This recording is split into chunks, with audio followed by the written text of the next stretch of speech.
Good evening, my lovelies. I'm Lady Creepypasta. Welcome. This evening, we have a tale from my friend Tobias Wade. If you are familiar with the No Sleep podcast and subreddit, you will already know that Tobias has a rather haunted mind.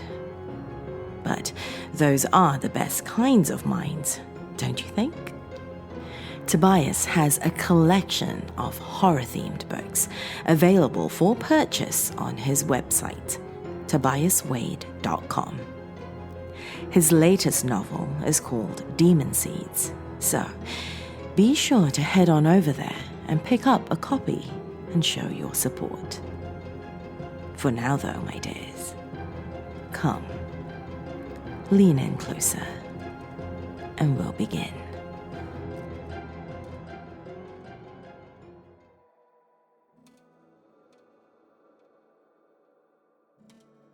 Time of death, 10:27 a.m. Dr. Francis turned his back on the exhausted mother, the tiny body shielded in his arms. The sound which escaped the mother's body was more like a wounded animal than a human. Raw emotion without words. She reached toward the small bundle, but the doctor turns sharply and walks from the room. "Let me see him at least, just for a moment," she cries. "It would be too hard on you," the doctor says, pausing at the doorway. "Try and get some rest. You've had a long day." And he was gone, carrying the child with him. I've been a nurse at Mercy Hospital for 2 years. I've seen more than my fair share of tragedy and heartbreak. I've seen grown men blubbering like babies, amputated limbs, inconsolable children with incurable disease, but this was a first for me. I've never seen a doctor pronounce a child stillborn with a hand over its mouth to suppress its cries. The baby was still squirming in his arms as he carried the little boy from the room. The doctor must have had a reason, though, right? He noticed something was wrong, something fatal, and he thought it would be easier for the mother to bear it this way. It just seemed so cruel. I had to confront him in the hallway outside. "Where are you taking him?" I asked. "B1. "The morgue." A feeble cry escaped the child's lips, but it was drowned out by the swelling wail from inside the maternity room. The doctor wrapped the tiny form in his lab coat and hustled off at a quickened pace. "You can't seriously—" "I could have you fired, you know." Dr. Francis said it as casually as though commenting on the weather. "All I'd have to do is tell the administration about that time you molested an unconscious person." "That never happened. What you're doing now, though, just your word against mine then, isn't it?" He was stopped at the service elevator. The down arrow lights up. And who do you think they'd believe? A lifetime veteran and beloved family doctor, or some sketchy nurse trying to save his own skin? The elevator opened and he stepped inside. He readjusted to tuck the bundled child under one arm. I tried to enter with him, but he blocked my path. "Don't be an idiot, okay?" he said. "You can trust me. I know what I'm doing." "Yeah, because stealing a child and threatening an innocent witness is totally trustworthy behavior. This is for their own good, them and their parents." "Them? How many are there?" He grinned as the door closed. The shifting light seemed to highlight his teeth into something like a snarl. The elevator whirred down. I helplessly mashed the down arrow, but there was only one shaft, and I'd have to wait. I sprinted to the stairs instead, racing against my own morbid thoughts.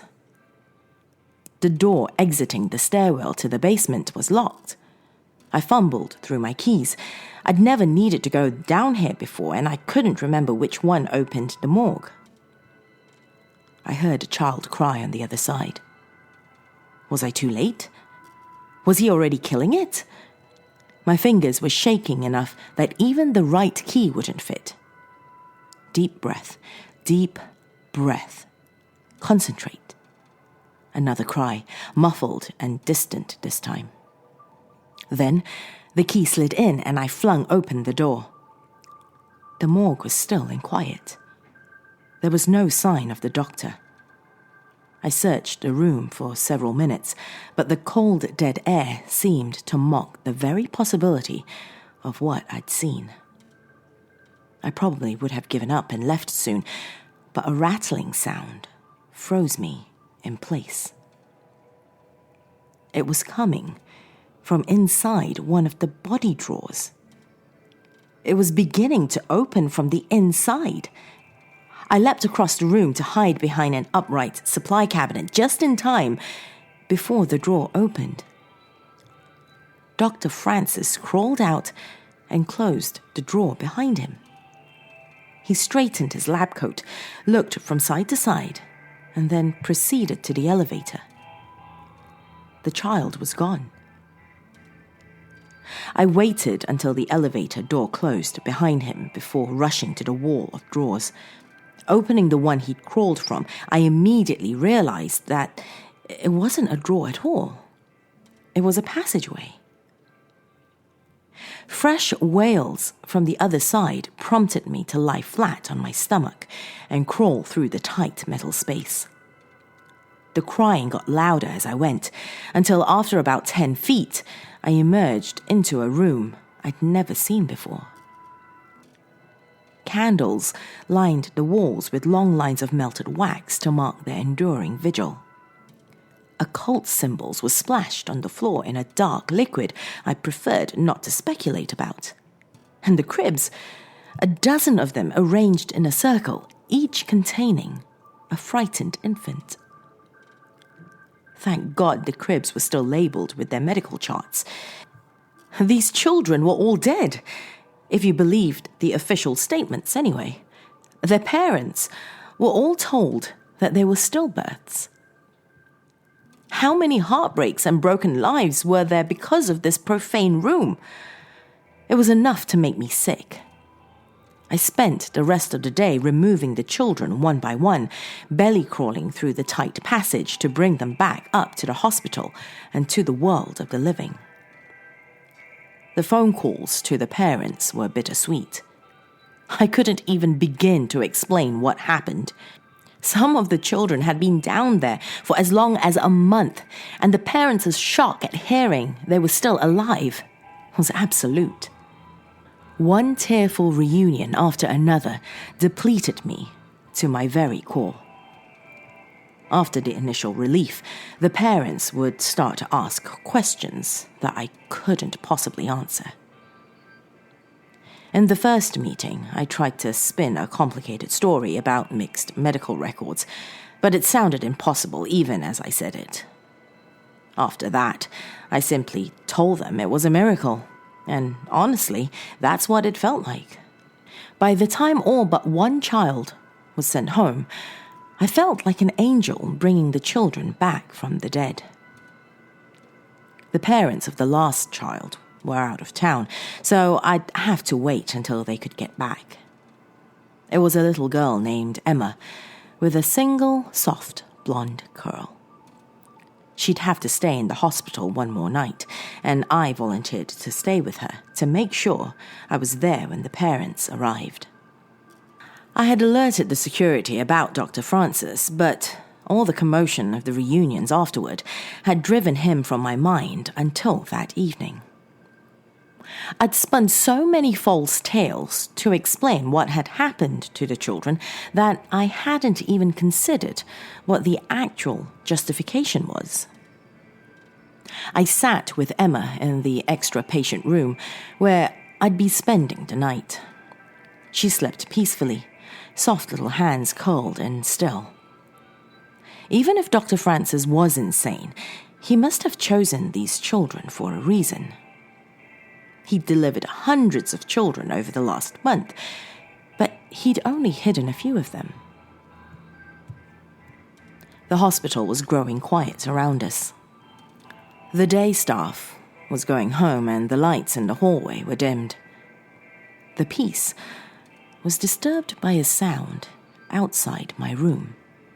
"Where is she? Where's Emma?" "You're not allowed to be in here, sir. I was told..." "Nonsense. I work here. Where is she?" 314. "But Dr. Francis..." I tensed as the door swung open. I caught a glimpse of a security guard hurrying toward us, but Dr. Francis slipped inside and slammed the door behind him. I was on my feet, but too late to stop him from snatching a metal IV pole and barring the door. Emma was awake and starting to cry. "Give her to me," he demanded, striding toward the girl. "What the hell do you think you're doing?" I said. I tried to maneuver around him to unblock the door, but he shoved me roughly back onto the bed. "I won't let you hurt her," I said, jumping upright once more. "Hurt her? Goddamn idiot. Emma was stillborn. There's nothing that can hurt her now." Emma was wailing now, frightened, high-pitched sobs. "She's obviously not..." The doctor shoved a folder into my chest. Security was pounding on the door. Dr. Francis wasn't moving towards Emma anymore, though, so I allowed myself the time to look inside the folder. "Where are the others? Don't tell me you..." "I sent them home," I said. "They were obviously happy, healthy, living..." I was staring at a set of x-rays, but I didn't understand what I was seeing. The outline looked like a child, but there was something like an eel or a snake coiled tightly within, filling the entirety of the body. Emma wailed louder as the door rattled harder. "Can't you hear how scared she is?" I demanded. "You've got to stop this."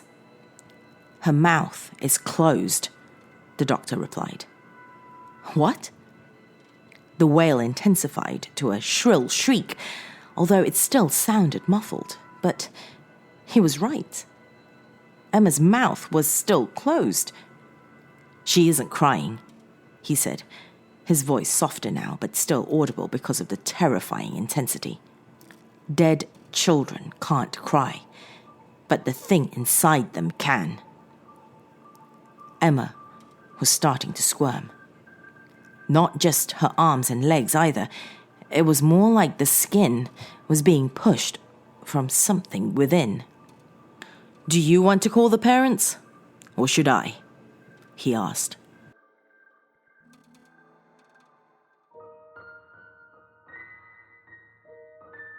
Oh dear.